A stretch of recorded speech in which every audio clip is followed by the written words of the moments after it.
નમસ્કાર મિત્રો, તાજેતરમાં સંખેડા તાલુકા અને બહાદરપુર ગામની આસપાસના વિસ્તારમાં ઝરખ જોવા મળ્યાની માહિતી મળી રહી છે.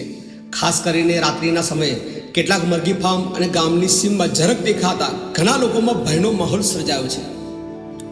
મિત્રો, સૌપ્રથમ એક વાત સમજી લો, ઝરખ કોઈ રાક્ષસ કે ખતરનાક પ્રાણી નથી. તે કુદરતના સંતુલન માટે ખૂબ જ મહત્વનું જંગલી પ્રાણી છે.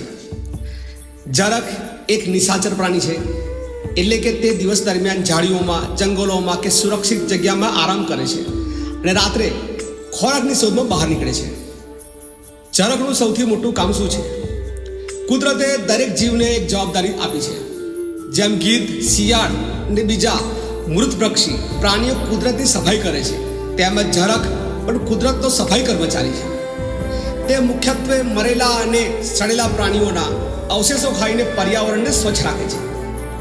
જરા વિચાર કરો, જો કોઈ ઢોર, ગાય, ભેંસ, બકરી કે અન્ય પ્રાણી મરી જાય અને તેનો મૃતદેહ ઘણા દિવસો સુધી એમ જ પડ્યો રહે તો શું થશે? દુર્ગંધ ફેલાશે, જીવાણુ વધશે, માખીઓ અને અન્ય જંતુઓનો ઉપદ્રવ વધશે અને અનેક પ્રકારના ચેપી રોગો ફેલાવાનો ભય ઊભો થશે. આવા સમયે ઝરખ જેવા મૃતભક્ષી પ્રાણીઓ કુદરતની સફાઈ કરીને પર્યાવરણને સ્વચ્છ રાખવામાં મહત્વની ભૂમિકા ભજવે છે. આજે જંગલો ઘટી રહ્યા છે, વૃક્ષો કપાઈ રહ્યા છે અને જંગલી પ્રાણીઓનું રહેઠાણ સતત નાનું થઈ રહ્યું છે.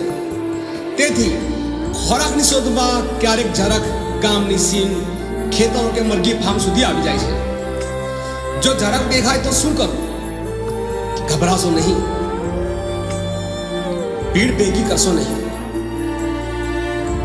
અને તેને પથ્થર, લાકડી કે અન્ય કોઈ વસ્તુ વડે મારવાનો પ્રયાસ કરશો નહીં.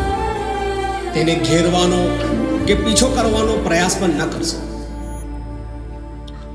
શાંતિથી દૂર રહો અને તેને પોતાનો રસ્તો કરી લેવાનો.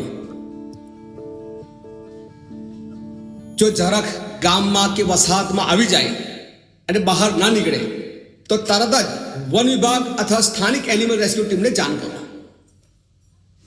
મિત્રો, ઝરખ પણ આ ધરતી પર જીવવાનો એટલો જ અધિકાર ધરાવે છે જેટલો આપણને. દરેક જીવ કુદરતની એક સાંકળ છે. જો આ સાંકળનો એક ભાગ તૂટી જાય તો આખા પર્યાવરણને સંતુલન બગડી જાય છે. ચાલો અફવાઓ નહીં પરંતુ સાચી માહિતી ફેલાવીએ, વન્યજીવોનું રક્ષણ કરીએ, પર્યાવરણનું સંતુલન જાળવીએ અને કુદરતના દરેક જીવનું સન્માન કરીએ. ધન્યવાદ. જય હિન્દ.